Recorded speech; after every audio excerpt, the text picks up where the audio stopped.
Hey everybody, it is Greg Gossett from Gossett Trading and Mentoring Live, and today is Wednesday, March 11th, 2020, and we again find ourselves in the final hour of the trading day. In my opinion, the best time to make your buying and selling decisions is in the final hour of the day, and more specifically, as close as you can get to the close as possible during the day. You have the algorithms, you have the day traders battling it out. At the end of the day, the large financial institutions come in, they take control of the pricing, and they move it to what, in my opinion, is the most valid prices of the day. And that's why I like to make the majority of my buying and selling decisions at the end of the day, just before the market closes. So, I'm almost at a loss of words about this market. I mean, it's unbelievable. It's historic. At least we have that. We've been living through historic times. Dow Jones is down 1,414 points, down 5.6%. Just today, NASDAQ is down 400 points, down 4.8%. And the S&P is down 146 points, down just over 5%. So, we had a big day yesterday, and it has just reversed it with a vengeance today. So I hope you're all staying safe out there. I hope you're following your rules. I hope you're position sizing correctly. And I don't think there's ever been a time where position sizing has become more important than in this market. So anyway, let's take a look. William is here. Hey, how you doing, William? Hello, Greg and all. Wow, SPY is on its way to a 12-month low. I keep hearing people say the sky is falling. The sky is falling. Keep cool. Yeah, well, definitely it's been going down. I don't know if the sky is falling, but it's been getting closer to coming down. Evan, good afternoon. Evan, good to see you, Bing He. Hi, Bing He. Always great to see you, my friend. Zach, hello. Good to see you. Wade Foster, hey, Greg. Hope you're having a great day. Thank you, Wade. Hope you are too. Kamal says, hey, Greg and all. I am sold out of everything, all cash. Good place to be. Good place to be, Kamal. Wade Foster says, the world would want to end right when I started getting profitable. Yeah, well, the market will turn again. We just don't know when. That's the key. The key is to be able to stay in this deal and not lose all your money until it turns around. Evan, Glenn called it. He is Nostradamus. Yeah, I can't remember. Now. What were we talking about on that, Evan? Kamal says, BA, this is a piece of work. Yes, Kamal, Greg has no check marks on his whole list, no potentials.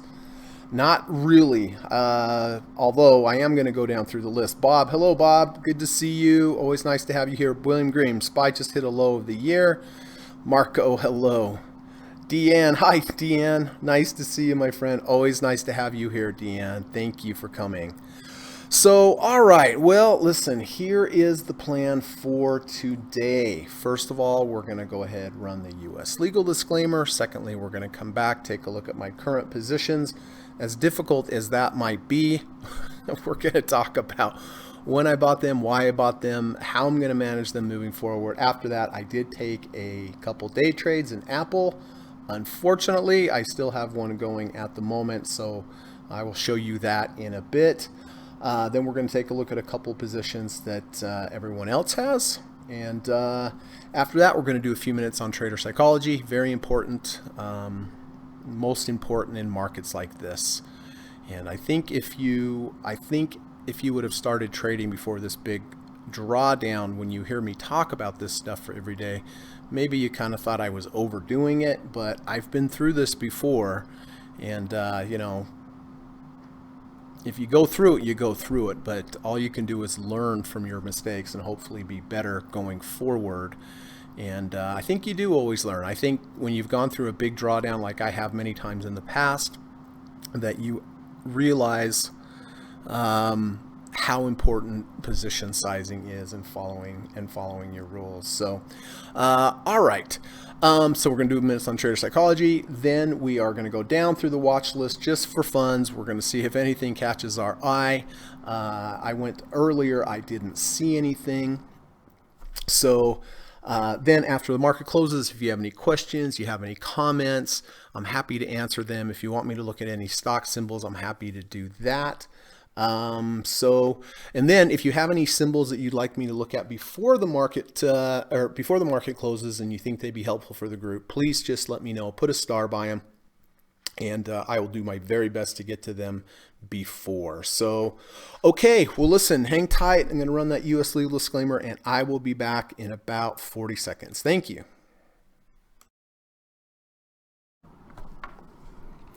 This video or live broadcast, like all instructional materials produced by Gossett Trading and Mentoring LLC, is created and published for informational and educational purposes only. Please carefully read and or listen to the U.S. government required disclaimer before watching this video or live stream broadcast. The video link and disclaimer text are located in the description section of this video or live broadcast, here and here. Thank you so much.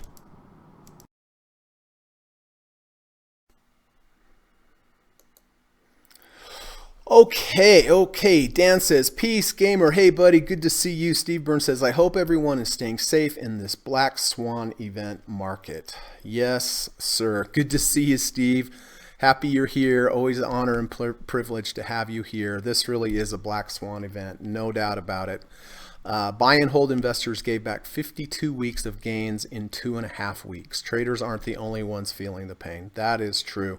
Actually going to speak about that today, Steve, from one of the posts that you did in the psychology section. Mecon25, good afternoon, everyone. Good afternoon to you. Thank you for coming.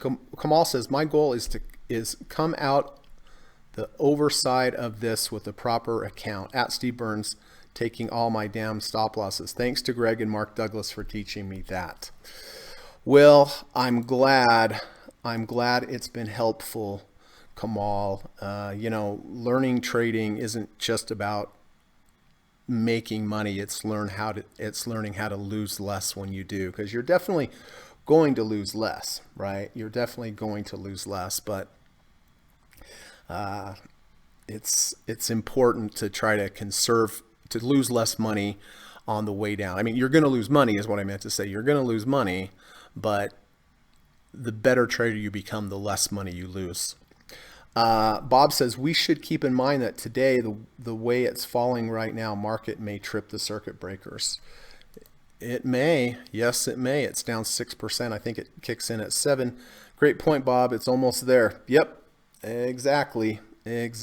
So, Steve says, crazy that both long and shorts can be on the wrong side of a 1,000-point move in 24 hours. Boy, I'd say, it's been very whipsaw. For traders, it's been very difficult because, we get our signals, and I try not to override my signals. I try to just take them when I'm supposed to take them, even if I don't want to, because then the ones you don't take probably are the ones that go up, right? And then you've got that pain to deal with. I think the main thing is proper position size. So if you're wrong, you're wrong. You have no control over it, but at least it's not going to beat you up too much and you can survive, right?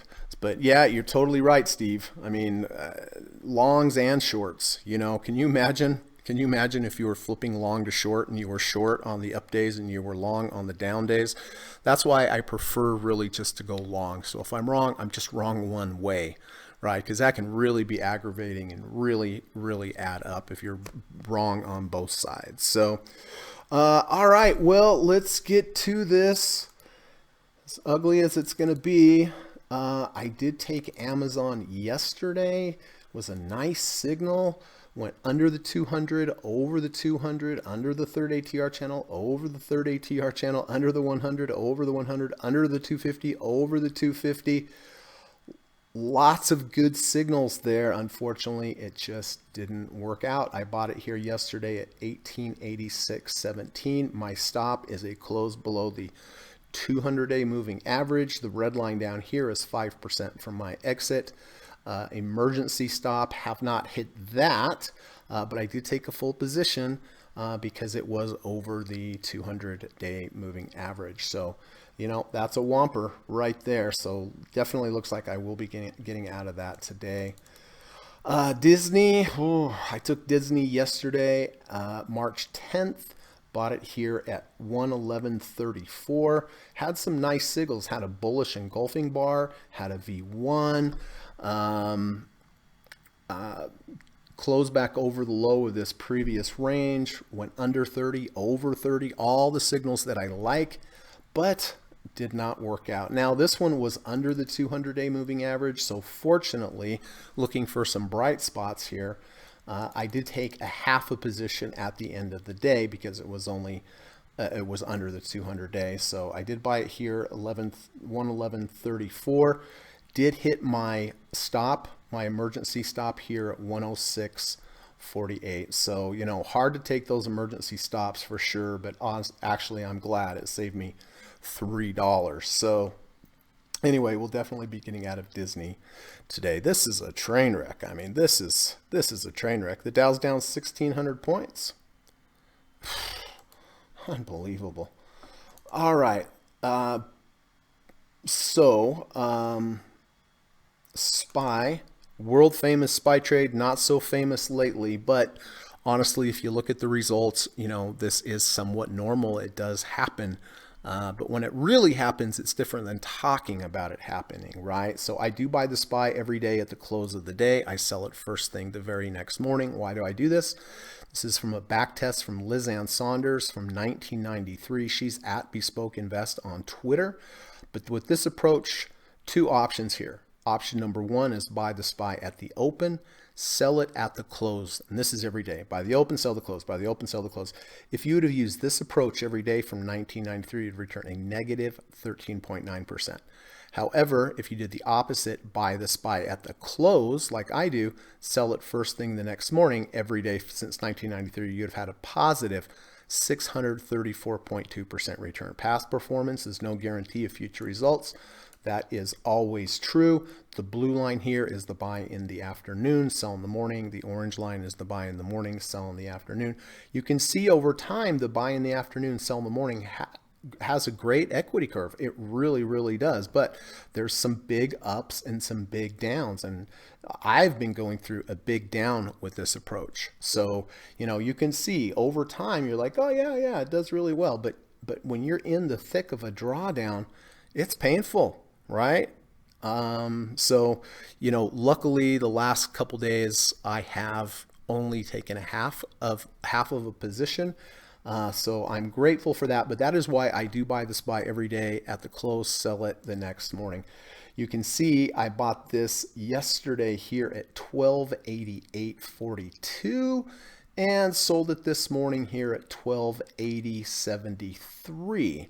So definitely big overnight loss, but better than holding on to it by about 9 more points, right? By 9 more points. I had a great trade 2 days ago when I bought the close, sold the open, had a nice big gap up. But today, last night's trade where I bought it, sold it this morning, gave back not quite as much as this that I made on that one, but this has been brutal. Unbelievably brutal. Okay, intraday trades. Well. I have had 2 horrible intraday trades on Apple. I had a pretty good setup here. This is on the 39-minute bar. I bought this intra bar when it closed above the day one's close. Here's day 1, day 2. It triggered a nice V2 here. I got out here when it closed below halfway, so that one was not too bad, but I took this trade again, which is a great setup, sideways movement, nice V1. We're just running out of time here on the 39-minute. I'm trying to just stick with the trade exactly like I'm supposed to, but obviously we're going to close below the halfway of this washout bar here. It's just 326 seconds left. But again, try to look for bright spots. I only took a half position on both of these, which I'm obviously glad that I did. So I am batting 0% today. Not one single thing has worked out. But again, you know, try to look at things and be positive about things that you did do right. I did get out of Disney with my 5% stop. That definitely saved 3 points, and it was a half position, right? SPY, yes, I followed my plan, but I'm glad I followed my plan because it's dumped a lot more since then. And Apple, you know, what can I do? I saw the trade. I took the trade. Bought that first one here at 276.85. Got out at 275.34, and then but I bought the second one, which is the bad one. Bought at 277.49, and I still have 269 seconds to get out of that. Yesterday I told you I wanted to share my screens with everyone just to let you can actually see my entries and my exits. But there we go. SPY. Oops. Got out there 280.73. Uh-oh, where did I go here? You can see 280.73, and then here's my Disney trades. I got in, got out, got in here at 277.49, and that was my entry right here, 277.49. Have 216 seconds left in this trade. If it miraculously closes back above here, I would keep it, but doesn't look likely. Okay. You know, I mentioned I wanted to share this with everyone because, you know, in this kind of market, it's tempting to take a big stab at stuff, right? But having everyone look at that helps me stick with the plan, and then it also gives some visibility to people and transparency to, you know, see what I'm doing. Because I've heard some people say that people, you know, are trading, they're not showing their prices, and people get suspect and whatever. But there are the prices, warts and all, right? Okay.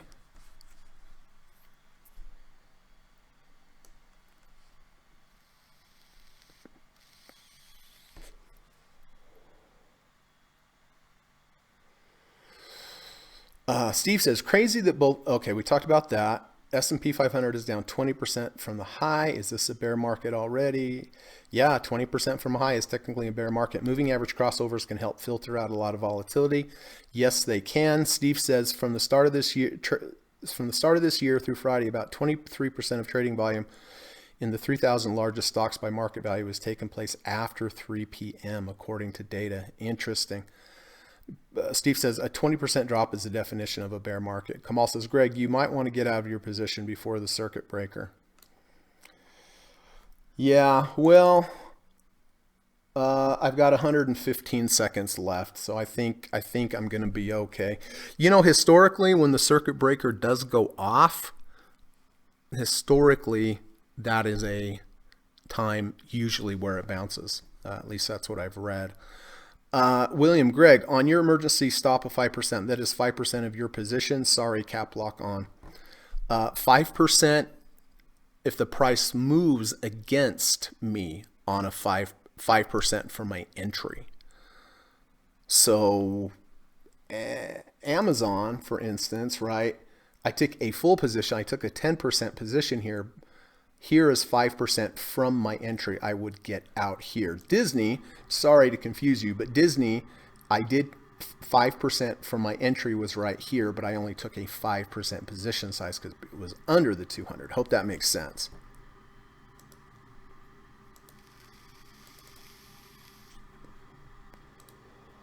Okay, I'm going to have to watch this one here.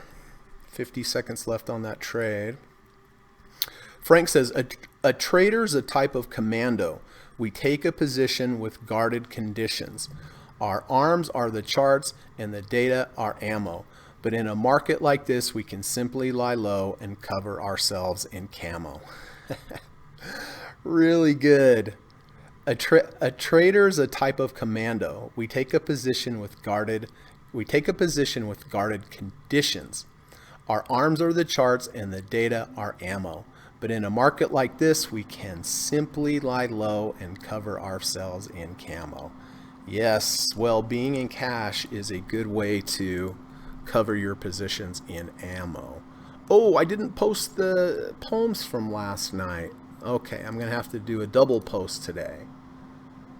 Okay, there's my Apple position. I have to get out of that.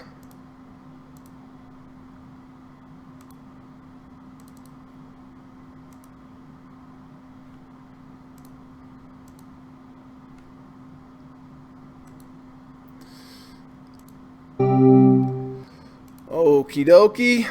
Well, that was a bummer.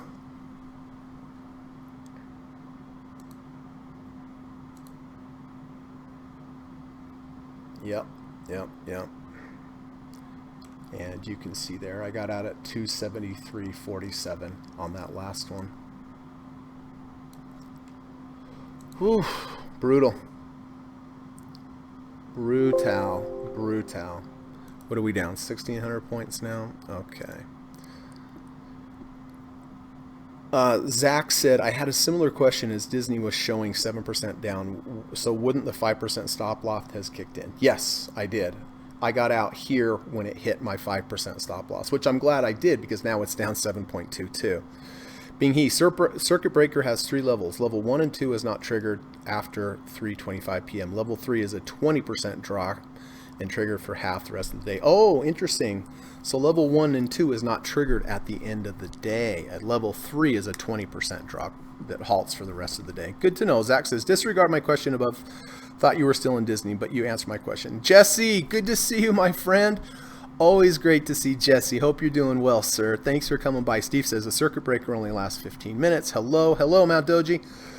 Steve says, the VIX closed above 40 for the 3rd straight day yesterday since 2009. The only other period with 3 straight closes was in 2011. This is a $600 billion. There is $600 billion in energy, BBB rated debt, and $2 trillion in BBB minuses. This could be the energy financial crisis, 100%. With oil as low as it is, you know, there's so much debt that has to be serviced by banks on oil, and right now doesn't look like that debt is going to, with these prices, can be serviced. So most likely there's going to be some bankruptcies, and yeah, it's pretty brutal. Mount Doji says, how can I learn more on what this means? I'm sure if you just Googled something like that, Mount Doji, you'd see a lot of stories, but you know, the banks have loaned a lot of money to energy companies. And at the current prices of oil, for most countries, they can't make, if I understand correctly, they cannot make money at the low price of oil. So of course they're going to have a hard time paying their bills and paying their debt, and then that's going to reflect on the energy companies as well. So hope that makes sense. Okay, well, okay. Let's go through everyone else's trades as well. Steve had the same trade as I did on Amazon. Definitely looks like Steve will be getting out of that. IBB, Steve bought this back here on the 9th when it closed. Looks like closed above the 250. Yesterday it recovered nicely, closed up, and then today it looks like it's closing below his stop. Bing He bought SAP yesterday at 1686. Looks like right now it's under the 30 RSI. Kamal and Steve bought Google when it closed above the 200-day yesterday. Good entry, everything good, under 30, over 30, under the 250, under the 2, back over the 200, back over. But it just puked today. I think Kamal got out of that. I'm not sure if Steve is still in Google. And then Q's, I believe we had Kamal and Steve with Q's also, with the under 250, under 200, back over both of them. And good signal, perfect signal, right? But currently, just did not work today. So there's not many things that are working today. So I imagine both of you will be getting out of that. If there's any changes on that, please let me know. So really the only thing I need to do is get out of Amazon here at the close of the market. I'm already out of Disney. I am going to buy SPY again, half position for the close. And then Apple had those bad intraday trades on Apple. So just a cluster all around. But this is a good time to bring this up. I mean, this is when I like to talk about trader psychology. If I find some good things out there on Twitter or Facebook, I like to share them with you. There's some really great channels that put a lot of time and energy into posting these things for us. One of our all-time favorite and the friend of our channel is Mr. Steve Burns, who's here with us today, at @SJosephBurns on Twitter. But this is worth thinking about. Buy and hold investors have given back a year's worth of gains here, right? They had a year's worth of gains and they've given them back in a few weeks, right? Perma bears never had long-term profits to give back because they were always bearish, so they didn't have any profits to give back. Most traders have far less risk exposure than either of them and are okay. And that's true. I always hear people talk about how trading is gambling or it's so dangerous and so forth and so on. You mainly hear that when the market's in an uptrend. I've had people say, why do you spend so much trading? All you have to do is, put your money in there and make a great return every year. And, I don't get into it with them. I just basically say, well, sometimes, right? When the market's trending heavily to the upside, yes, that is true. But I said, when the market goes down, traders are going to do much better than long-term investors. And Steve has a book on this, I believe, right? Boom and bust investors.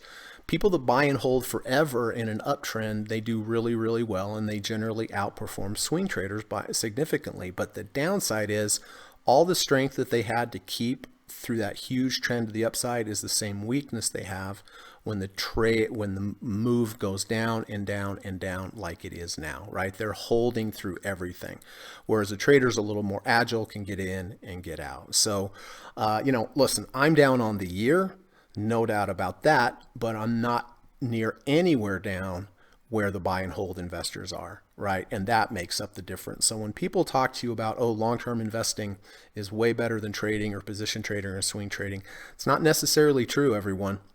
Like Steve says, most traders have far less risk exposure than buy and hold investors because they're only positioning size, they're using certain position size. They're generally not 100% in,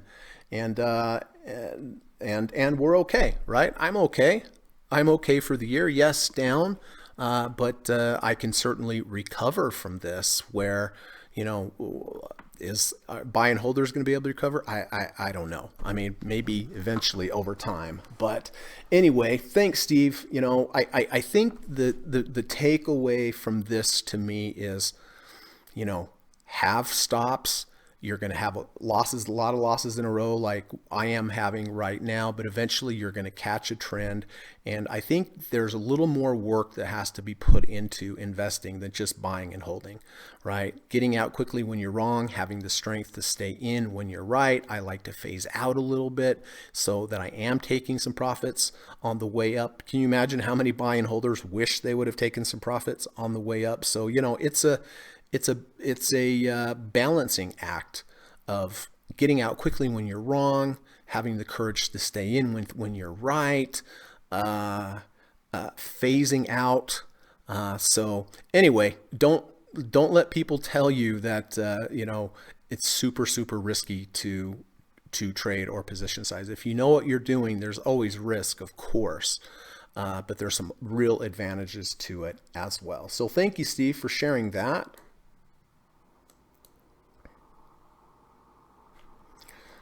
Okay.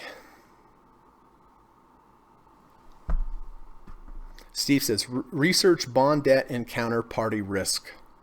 Mount Doji. Dr. Jorgen says, I think the Soviets are enjoying our ride down in the oil fields. Maybe Trumpy stopped helping them out. Who knows, right, Bruce? Good to see you, bud. Thank you for coming. Steve says, I will be stopped out of everything, and that will be the last long entry signal I will get for a long time without a 1500 Dow rally. Yeah, well, everything's under support right now. There's not a lot of signals to take. Steve says at the low of March 2009, buy and holders had given back all the returns going back to 1997. 12 years worth of gains they gave back. Who can handle that? 100% right, Steve. 2000 to 2010 was sideways for buy and hold investing minus inflation. So was 1929 to 1952 minus dividends was sideways. Yeah, if you were in the crash of 1930, right, it took 20 years to get back even, right? And we've had this huge, big up market. Everyone's kind of throwing caution to the wind. You know, you could hear it. You could hear about people talking about how much money they were making and so forth. It's always a bad sign. You know, looking back on it, it's always a bad sign. I think Jesse Livermore said, you know, when you hear the average guy in the street talking about how much money they've made, or you hear about him in the coffee shop talking about how much money they've made, time to get out. And he was right. That holds true even for today. Well.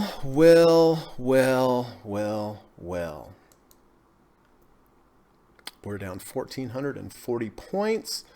Let's do a quick check here. Okay, Amazon. Amazon is gone at the end of the day. Disney out of.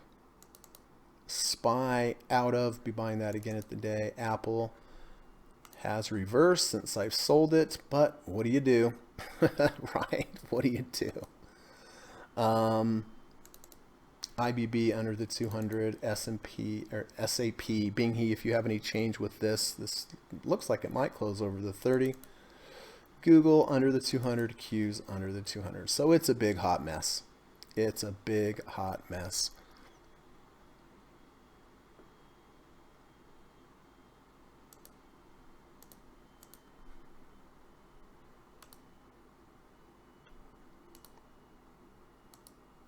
Okay, then. Well, let's go down, take a look at this carnage. Apple underneath the 100-day moving average, 41 RSI. It's definitely done better than the rest of the market. It has some pretty good relative strength, but no signal here today. Adobe did hold its 200-day. That is good. Definitely better than nothing, but no signal there today. Amazon I have, barring some kind of miracle and close back above the 200, I have to get rid of Amazon. Boeing down 15.85%, everybody. Unbelievable. Unbelievable. This was a $450 stock, I think. Berkshire Hathaway, still above the 30 RSI, but nothing there. Beyond Meat, still above the 30 RSI, but no setup there. The setups were yesterday. We had some good setups yesterday. Unfortunately, they didn't hold. Caterpillar down about 5%. That thing is just cratered. Double leverage Dow down 10.92%. Looks like it did go under 30 and over 30, but like I said the last couple days, I am really hesitant to buy any under 30, over 30, unless it has some accompanying signals. So it looks like we're rallying a little bit here at the end. Dow Jones under 30, over 30, but I'm just not buying that. Disney got out of with the loss. Etsy, look at Etsy, down 13.5% return. Unbelievable. Just unbelievable in one day, 13.5% return. Facebook down about 5%, still holding the 30 RSI. Gold also down today, which is interesting. Google down 5.3%. You know, on these companies like Google and Amazon, I'm just not going to be able to buy these unless they close back over the 250-day. Goldman Sachs down 6%, under the 30 RSI. Home Depot under both the 200 and the 250. IBB under the 200. Intel under the 200 and the 250. IWM, look at the Russell 2000, down 5.85% today.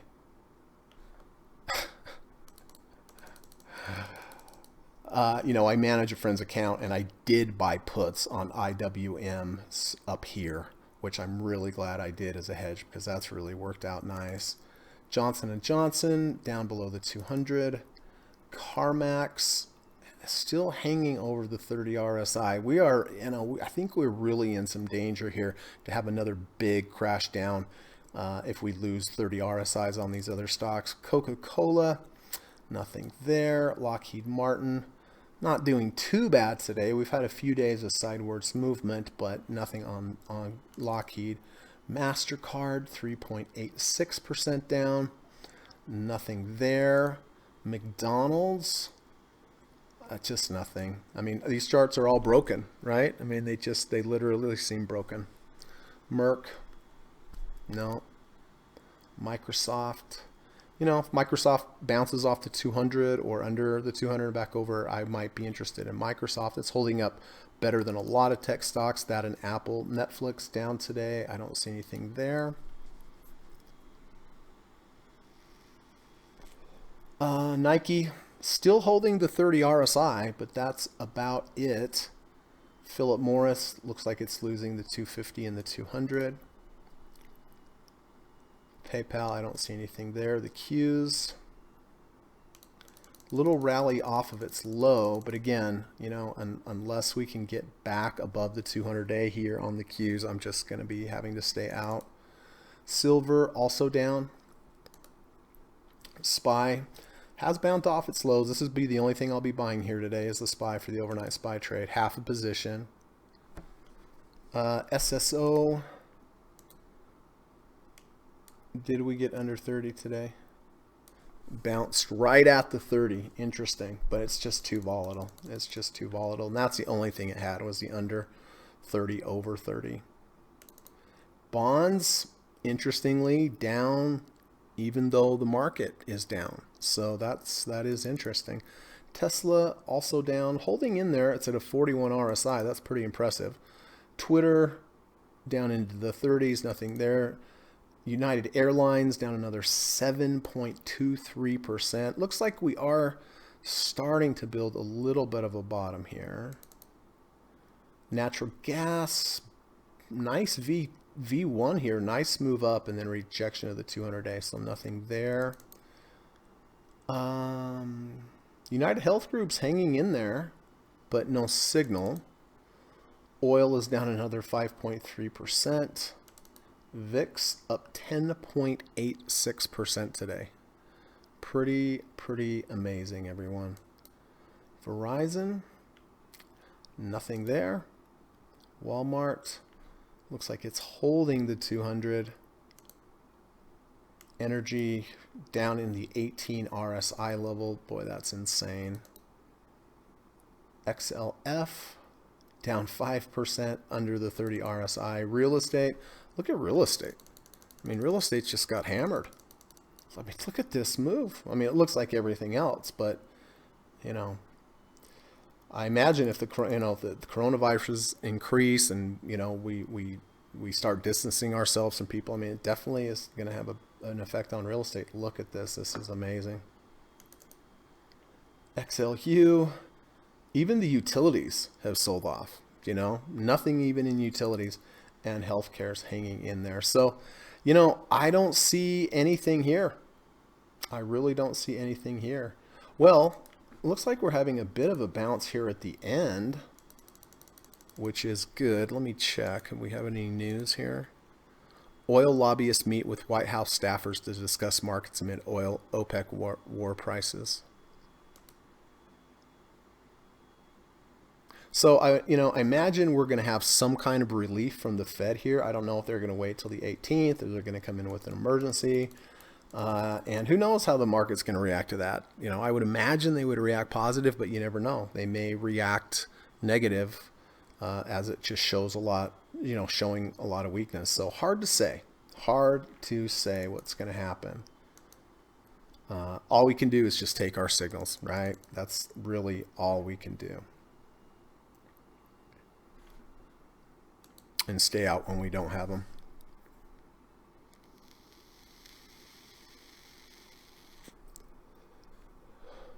Let's see. Bing He says, Greg, do you still continue to take trades in this kind of market? Do you not worry about making back the losses this year? It's a good question. I'd like to make back the losses being he, but I really try to get in the mindset of every day is a new day, and I'm just going to trade correctly without any influence from my mind telling me you want to make back the losses quickly. It's a very dangerous thing to do. Sometimes it works, but sometimes, in my experience, most times you just end up losing more money. So I just try to think of every day as a new day, follow my plan the way I'm supposed to, watch out for correlation, don't take too many positions, and eventually things will turn back around. And so yeah, I'll continue to take trades if I have a valid trade, being he, right?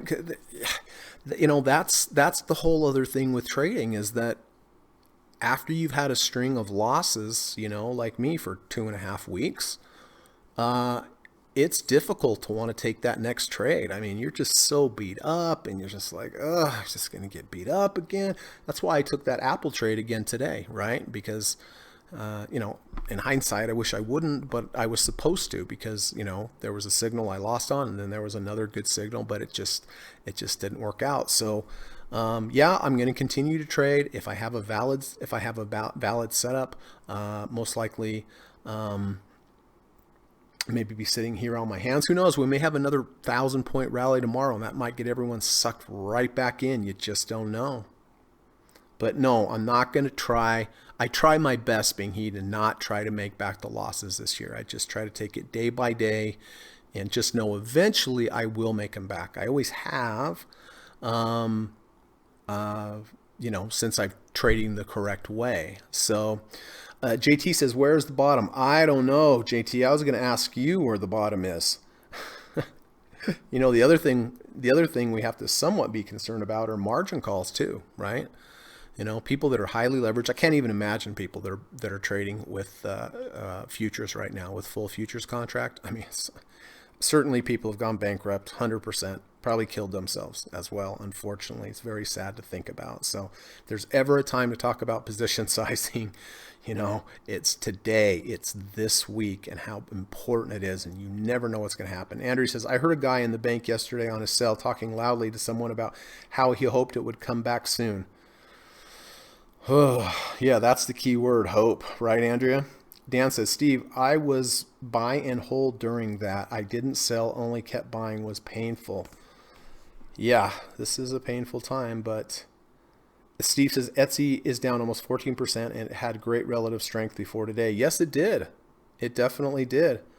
Steve says, you are tough, Dan. I did dollar cost averaging from 2001 to 2002, but went to cash in my primary retirement account in 2008 and stayed out until March 2009.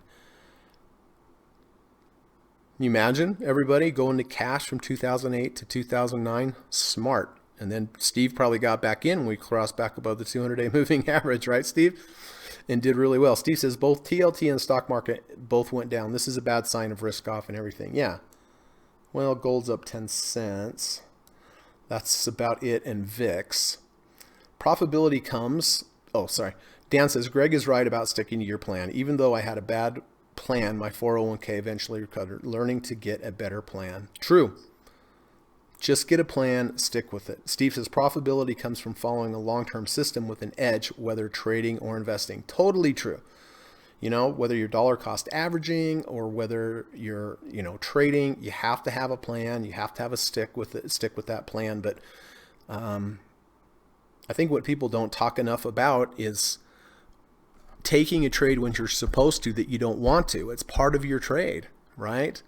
Or wanting to take a trade, but it doesn't fit your plan. It's those that's the rub with trading. You have to take the trades that you don't want to, and you have to not take the trades that you do want to. Steve says lots of ways to make money in the markets, but they all require discipline in following the process over the long term. That's right. When you start getting in and monkeying with them, today I'm going to take the position, tomorrow I'm not going to take the position. It's down low, I'm going to take a larger position now. That's what you really have to be aware of and fight that natural instinct. Of course you want to buy more when it's down, but in a strange way, depending on your time frame, that's the worst time. That's when you should be the lightest, right? Steve says all systems have drawdowns and losing streaks. Risk management is for minimizing the losses. Yes, 100%. And that's why swing traders are doing much better than the market, right? It's because of risk management and position sizing. William says, thank you, Steve. Yes, thank you, Steve. Those are really, really good words of wisdom, good advice. Dan says, yes, thank you, Steve. Your books help a lot. I totally agree. Frank says, I did take a small position in Disney at 105, strapped in for a ride. Okay, 105, so you're about even on the trade. Look, that's a nice, that's... How are we doing? Okay. That's a nice sideways movement, a nice big bullish engulfing bar. Are we going to go up from here? I don't know. But on the daily...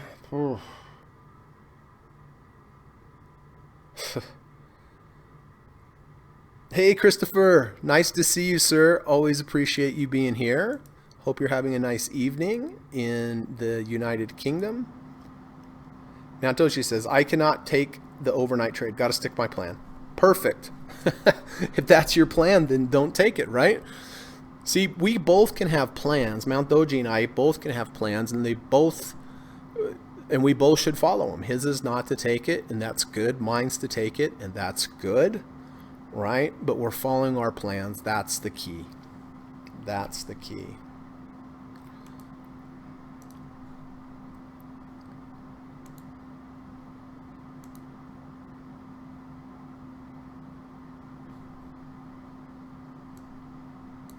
Yeah, Steve was right when he said this might be the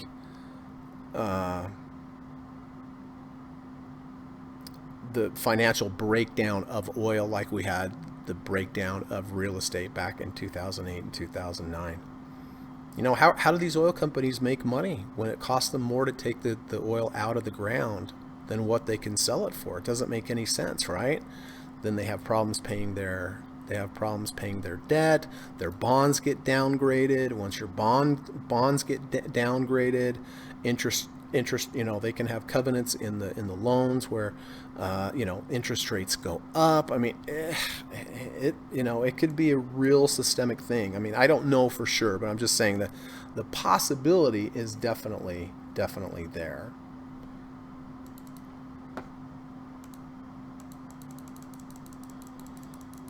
Well, in this particular case, who knows what's going to happen in the next 10 minutes, but, Amazon, it's, right now it's halfway off of its bottom, so at least that's good, right? At least that's good, that I didn't sell it intraday and stuck with the plan, right? And on Disney, well, it's getting close. It's getting close to where I was selling it.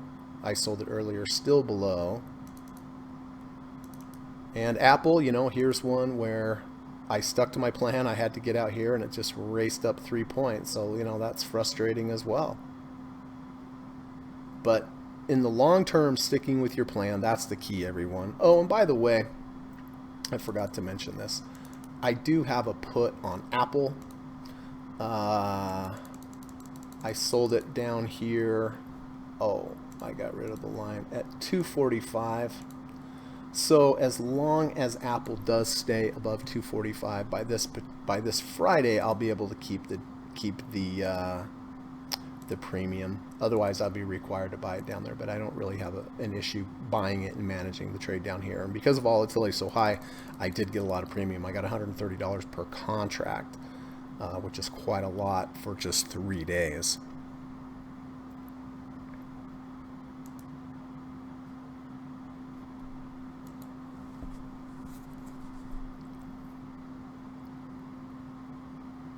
Oh, Mount Doji says, I cannot not take it, meaning I will take it. Okay, I'm with you, bud. But even if you could not have taken it, if it was not part of your plan, you were right. Okay, I got you. William says, with SPY trending down for the short term, would it test well to short? I don't know that, William. Actually, I don't know the answer to that. Dr. Jorgensen says, cheap houses in Houston if oil keeps going down. Boy, is that not the truth, right? Yeah, you're going to have some cheap... problem is Houston is such a big oil town. Of course, companies are going to be laying off workers. Of course, they're not going to be able to make house payments. They're going to be unemployed. There's going to be more supply of houses on the market. And then it affects the whole economy. Yeah. Yep. Well, here comes the market down again. How about that? Now we're down to 1530.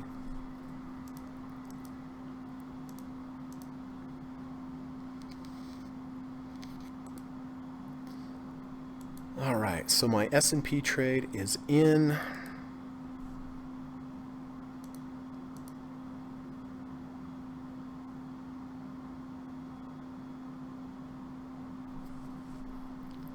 All I have to do is get rid of Amazon. I don't see any trades here today.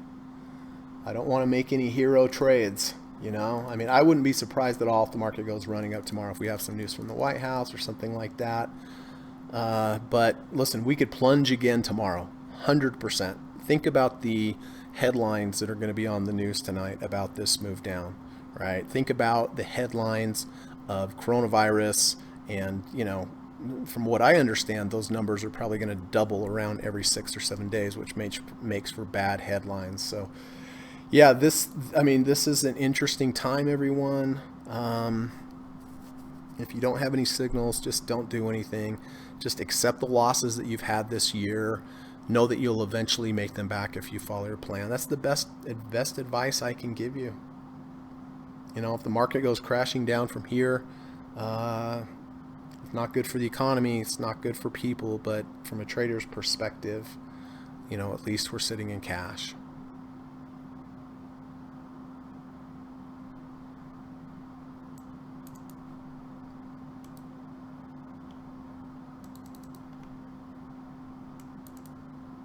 Oh, nice trade there on Disney so far. That's rallying nicely.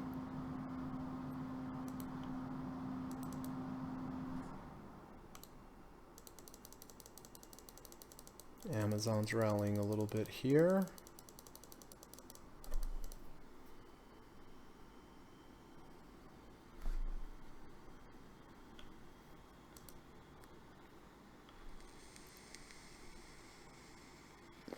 Oh, that was Frank that took Disney at 105. Fantastic. You made over $1 on it.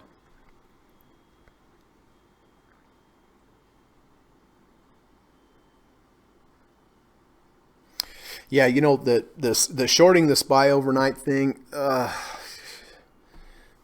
definitely risky. Definitely risky. You can see these last few days have been up and down and up and down, and yeah.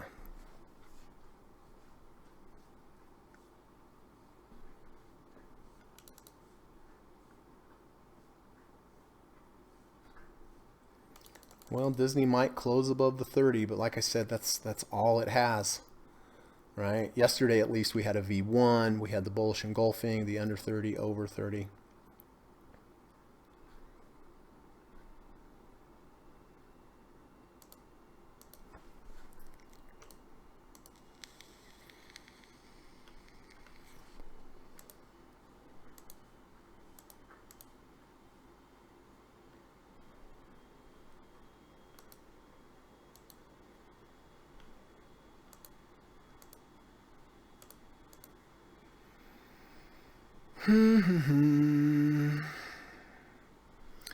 All right, I'm just going to go ahead, sell out of Amazon here.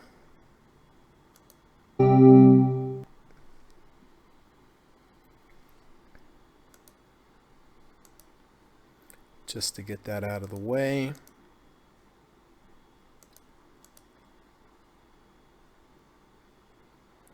So I've got the Apple puts. That is all I have at the moment. I was discussing this with Kamal earlier, but in my opinion right now, what my gut really tells me is probably the best approach in this particular market is to, for me, not for anyone else, I'm just saying for me, is to sell puts way down 25-30% from here on really good companies that are going to be around. Actually looked for some of those puts to sell today, but because they're so far down there, the liquidity's not there. It wasn't able to get filled. But I've been looking at Exxon. I've been looking at Amazon, 500 points below where we're at right now. Returns decent from an annual perspective, but again, you have to remember with puts, you might have to buy it down there, right? That's the thing. But the market's so choppy, so vulnerable right now. In my opinion, for my situation, not for anyone else. I'm not suggesting that for anyone else, but you may see me selling some puts, some very low puts on major companies like possibly Disney or possibly Amazon, possibly Exxon, things like that in the future.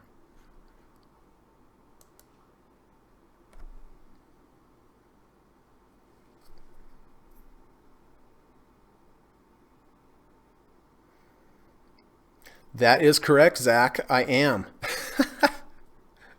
Did you picture me here with the blackboard going, or with the a marker board? That's funny. Being he says, I'm sticking with my SAP as more than 3% down for my entry, but still above the 30.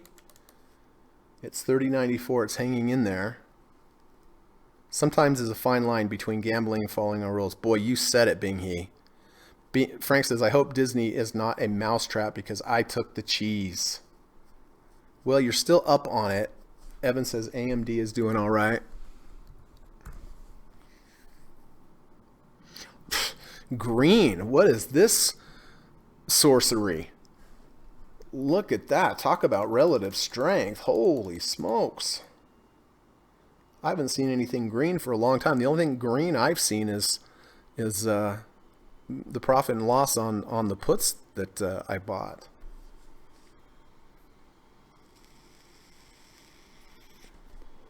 Well, can it be interesting to see the volume here at the end of the day? Look at this huge reversal bar on Apple. This is a 1 minute chart, by the way. Over 3 points in 1 minute. Unbelievable. Well, we're rallying a little into the end here. He's really diligent with his paperwork and highlighting his trades. Oh, where I'm a moron is facing. You're not a moron, Zach. You are definitely not a moron. All right, so we have a minute and a half. I do keep good notes though, Zach. That's for sure. And I'll tell you what's painful. I always enter my positions in at the end of the day. Man, has it been painful. Having to put those in.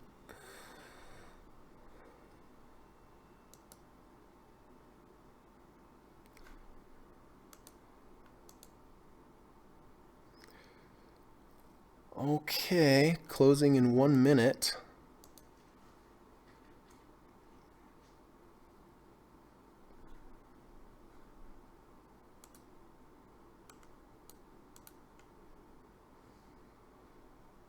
Let's see what this last minute bar on Apple's going to do.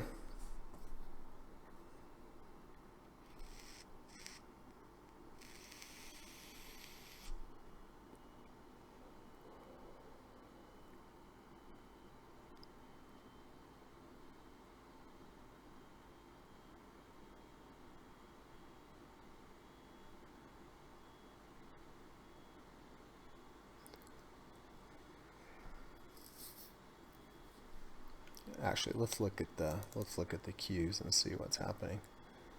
Oh, down.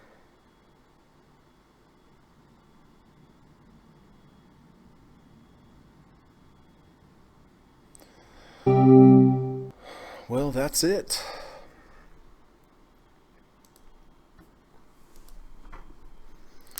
So I've got SPY at 274.36.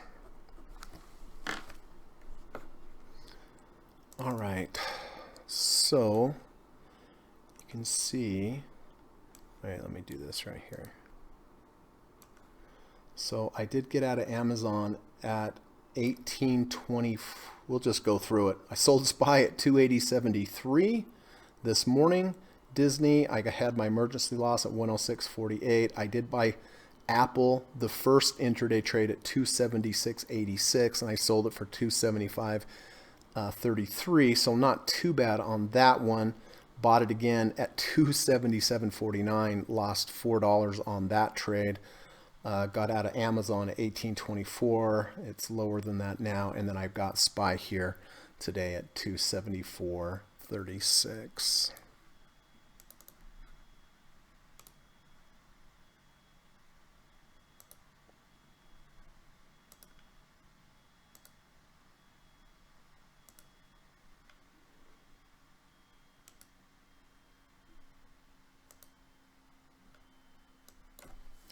274.36.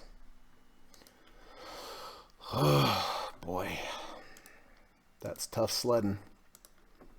It's a tough putt lately. All right, so I think we all got out of Amazon. Kamal and Glenn and Steve and myself with the close under the 200. So that is off the board. Disney hit the emergency stop on that. Thankfully, it was a half position. In these kind of environments, try to concentrate on some of the positive things you did. It's important. Okay, got SPY again here, close, and then Apple. Oh, I do have the Apple put still down there to 245. So.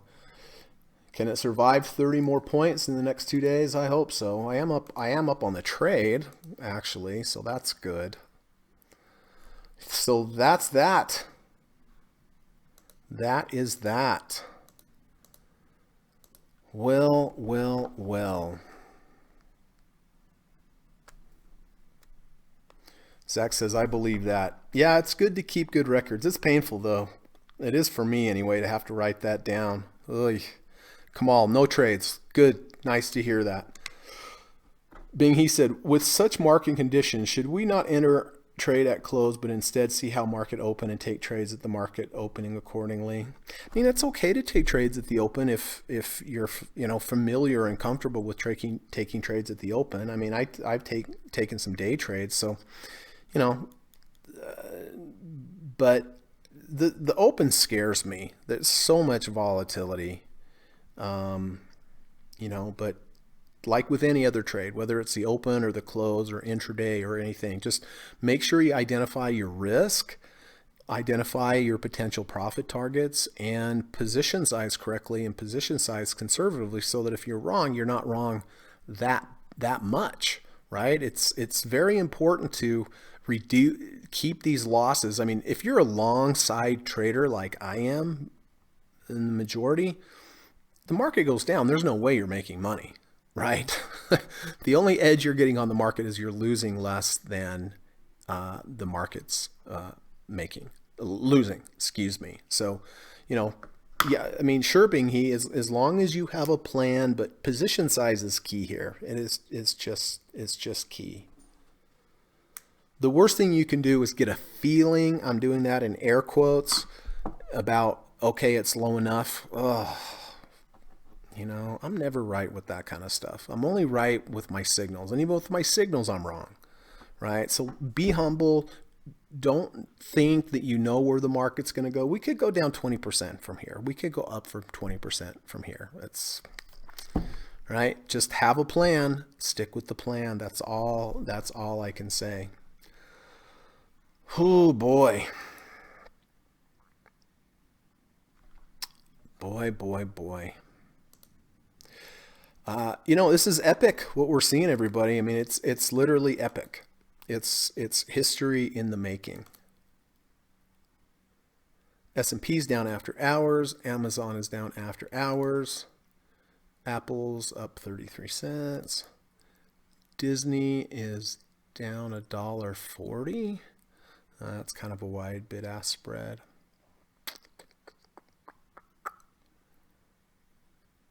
Wow. William Green says, seems like a good time to paper trade. Practice new plays or skills for a short time. I agree, William. Listen, especially if you don't have any signals, paper trading, simulation trading, going through your charts one by one, like I do with my students, is always a really good thing to do. When I used to play a lot of poker, I would play a poker simulator.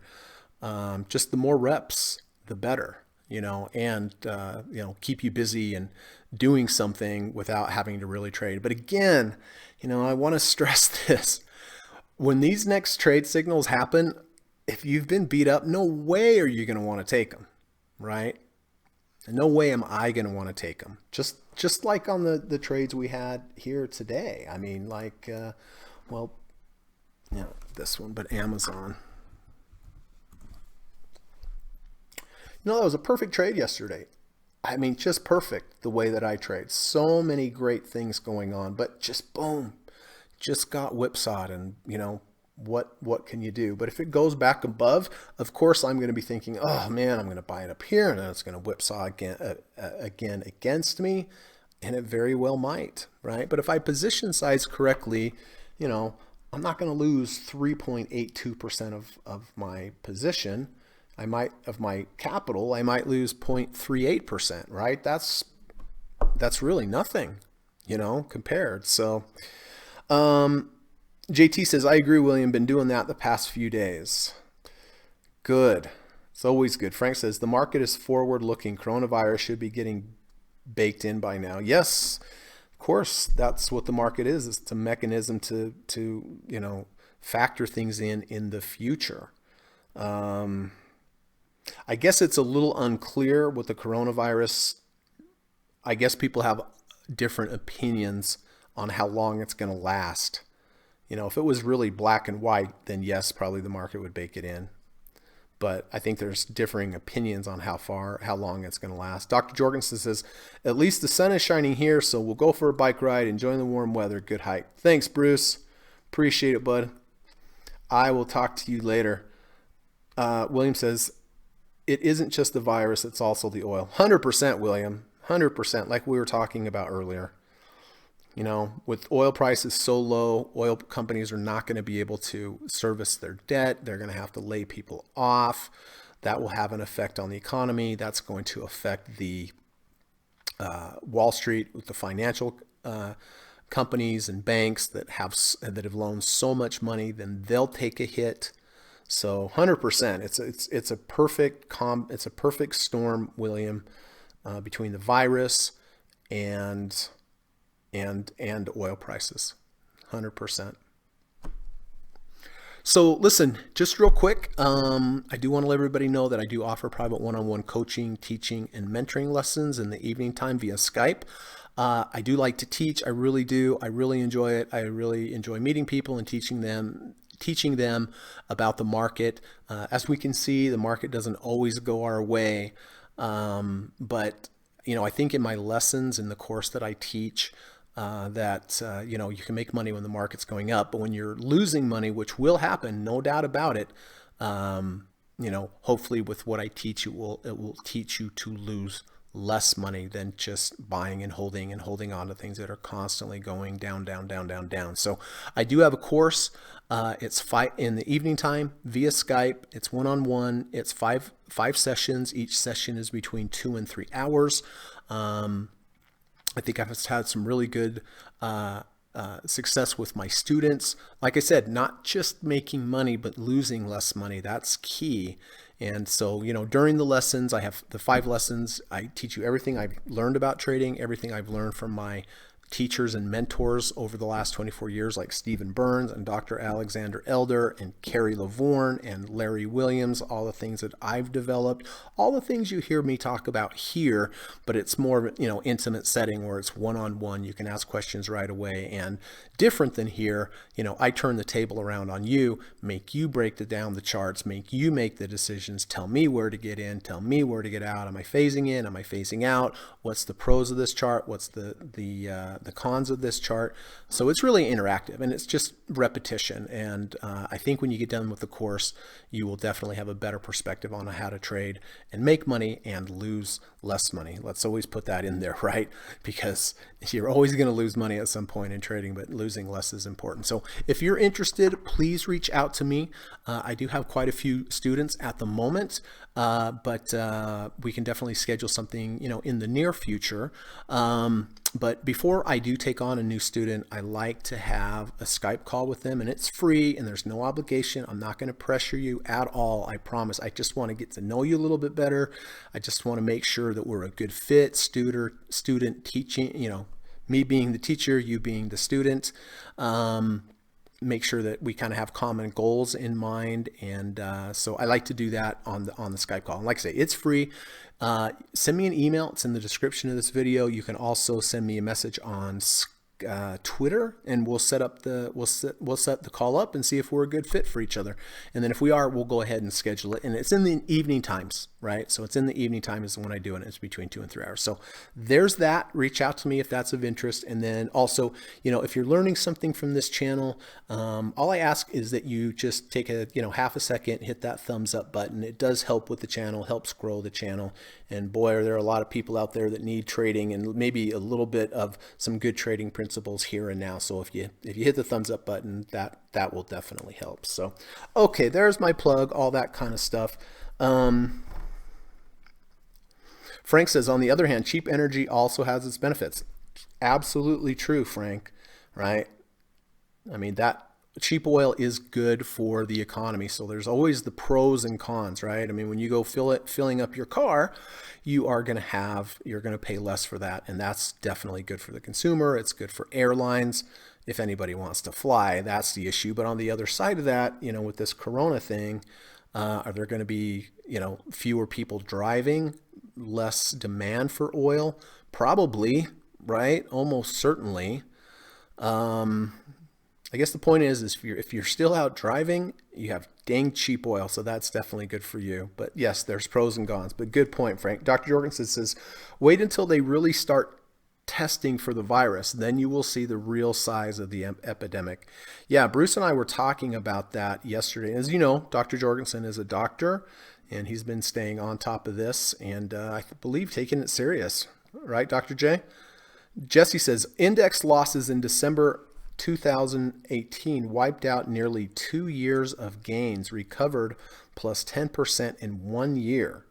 Can't remove all risk. This is how we monetize panic and mob mentality. One piece of news turns it. Never know.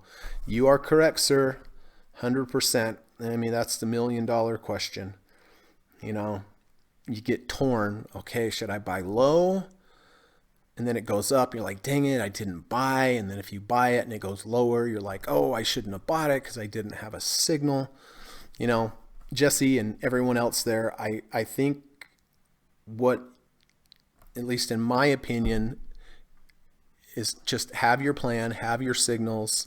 Doesn't mean you're going to be right, but at least you have a roadmap to go by instead of just trying to catch something, trying to catch a falling knife without no plan. But you're 100% right, Jesse, 100%. I mean, we could look back at this and go, why weren't we buying hand over fist, blah, blah, blah. We got scared out of the market.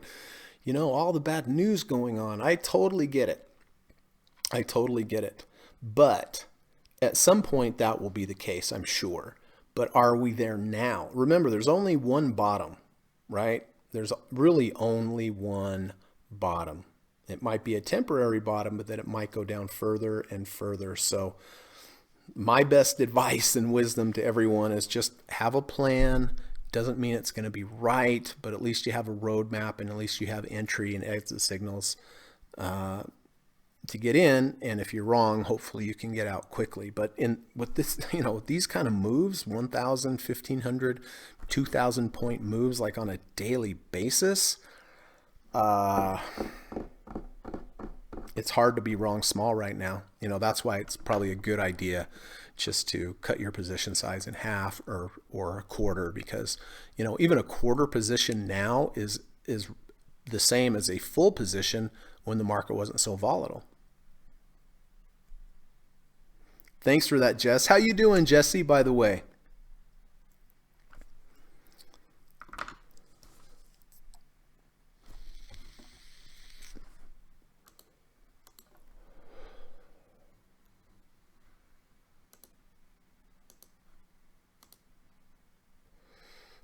All right.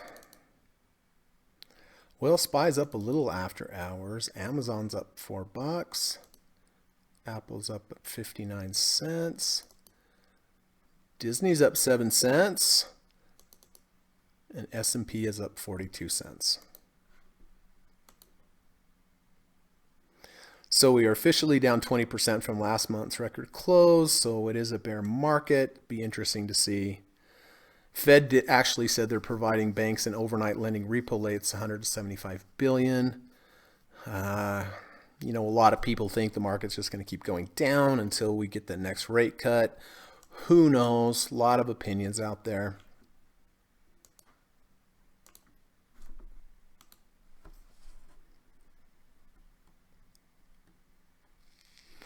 Kamal says, bottom, try finding one on Boeing. I have been trying since 320. Yeah, I know. You know, Boeing's gone through a tough time with all the issues they've had on their 737 Maxes. And of course now with travel going down, people have canceled all sorts of contracts. I mean, it's a perfect storm. Frank says, I know 2 people who just flew in from Italy. Neither one was tested or questioned about the virus at either airport. Wow. Yeah, I told you guys we have a coronavirus patient here in my hometown here in Utah, literally like 4 miles away. Yeah, interesting times. Interesting times.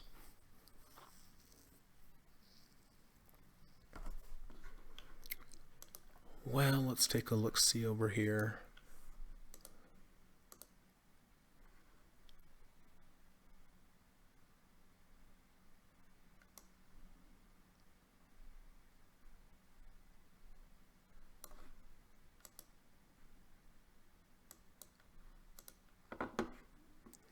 Well, I hope everyone's hanging in there. I hope they're not losing too much. I hope, you know, you're position sizing correctly. That's all you can do. It's the only control you have over the market is when you buy and how much you buy. After that, you have zero control. And yeah.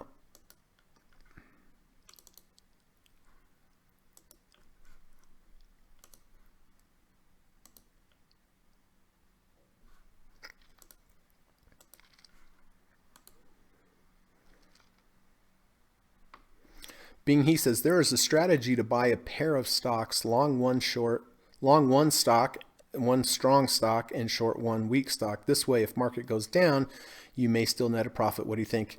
Yeah, well, you know, Bing He, it's a good point. I mean, you know, you've heard of hedge funds. That's originally the approach of hedge funds, hedging, right? Buying the strongest stock in the same industry, selling the weakest stock in an industry.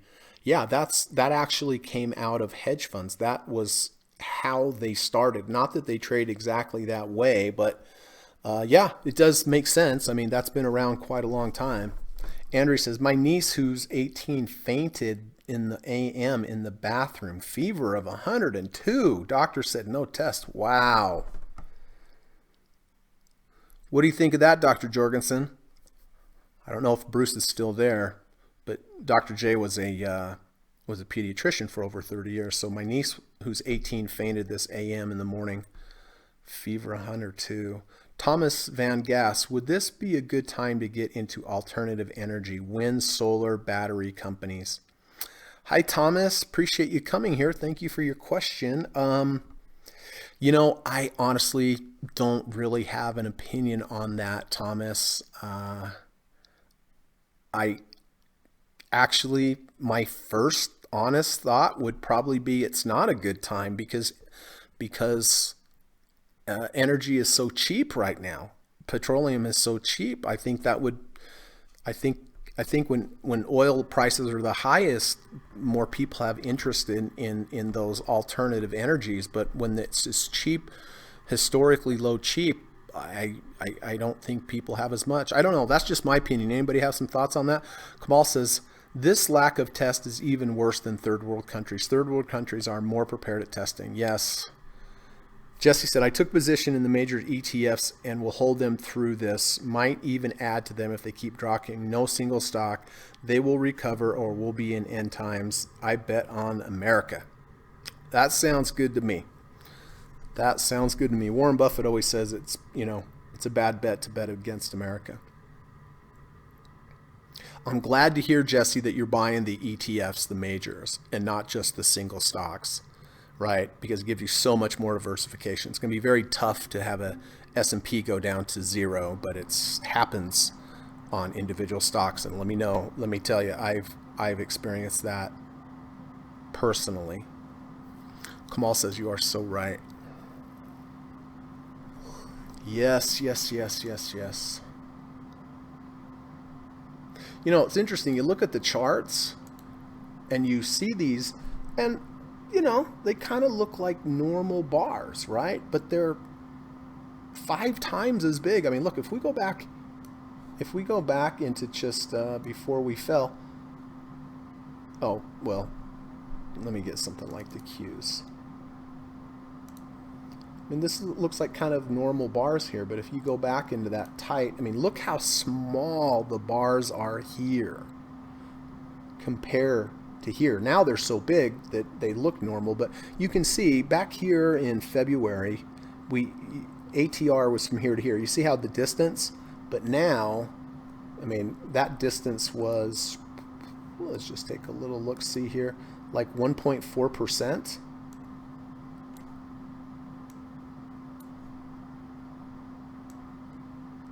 Now look, that 1.4% is not even half of what an ATR now is. So that's why it's shown you that, volatility and movement has picked up so much. That's why having a half a position right now is just like having a full position back then. Jesse said, my thoughts exactly, Greg. Good. Andrew says, the government wants to bail out shell companies and airlines. I own a small business under 100 employees, and we will be in extremely bad shape if this pandemic causes an economic slump. Oh, man, I'm sorry to hear that, Andrea. I'm sorry to hear that. But yes, you're right. Every company will be in bad shape. Restaurants,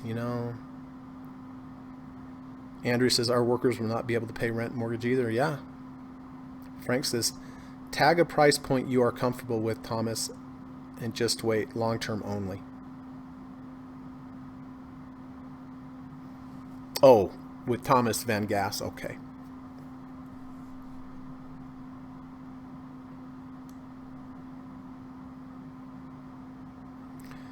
Well, I appreciate everyone being here. It's been a rough market, but it's nice to have the company of everyone here and kind of having our little community and little group. I think we have a really good group, some really smart people, nice people. So I'm definitely grateful, I'm definitely grateful for all of you. All right. Well, listen, if there's any other questions, let me know. But while you're thinking about any other questions or want to type them in, I just want to leave you off with 2 things. One, please go out, try to do something nice for somebody today, just a smile or a wave or hold the door open or help them with their bag or just something, right? Especially in this environment, just one little nice kindness that you can do from somebody could have a huge effect on the rest of their day. I mean, you might not even know the difference that it could have. Right? And it's free and it's nice. It's a good thing to do anyway. And hopefully somebody will do it for you one day when you're having a down day, and it might brighten your day and make it a lot better and so forth. So, try to do that for a human today. Try to do that for an animal today. Both would be better. They both need it. And as always, like I say, before you leave, if you could hit the thumbs up button, I would always appreciate and do always appreciate that as well. So let's see if there's any other questions.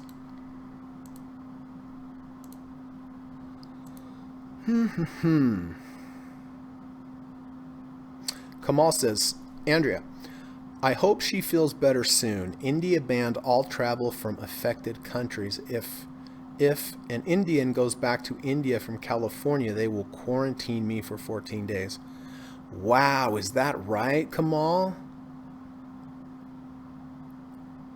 I wonder if that's the same with Sri Lanka. I have a good friend from Sri Lanka that was thinking about going back. That's why Dr. Jorgensen just canceled his trip to Australia. He didn't want to have a problem getting quarantined there or quarantine on the way back. Thomas says, I'm from Seattle and the local government has a press conference today talking about the measures taken to stop the spread. If this is the next few months or even weeks, we are looking at issues. Thoughts? Yeah, I mean, I agree. The things that I read, I study it quite a bit and try to get a baseline on when things might improve, and I can't get a consistent idea of when things are going to improve, and like William mentioned, it's not just about the coronavirus either. It's it's about oil and the confluence of those things happening together. I think Germany came out today. The Chancellor of Germany came out today and thought that 70% would get it, would be infected in the country. So I don't know. My thoughts are that it's probably gonna get worse. I mean, the thing is, just mathematically, it tends to double. The numbers tend to double every 6 or 7 days, from what I've read. I can't say 100% true, but it seems to be. It seems like we've doubled from the last 7 days. But just think of the headline risk, right? I mean, people are going to start every day. It's just going to seem worse, and the psychology behind it. And anyway, that probably didn't help Thomas, but my thoughts are that it definitely is going to be a few weeks or a month, if not longer. Okay, well, stay safe out there. Make sure you have a plan. Don't do anything impulsive, please. That's the best advice I can get everybody. And the other advice I would give is, if you've thought about my lessons, just let me know. And I think I really, honestly, truly, sincerely believe that if you take my lessons, that you're going to be a better trader, right? And that's what this channel is about. But I teach everything in my lessons I teach everything here that I do in my lessons, but it's just more personalized. I don't hold anything back. Frank says a virus has a life cycle like everything else. You have any thoughts on that, Frank, as far as what the life cycle is? Frank seems to know about this kind of stuff.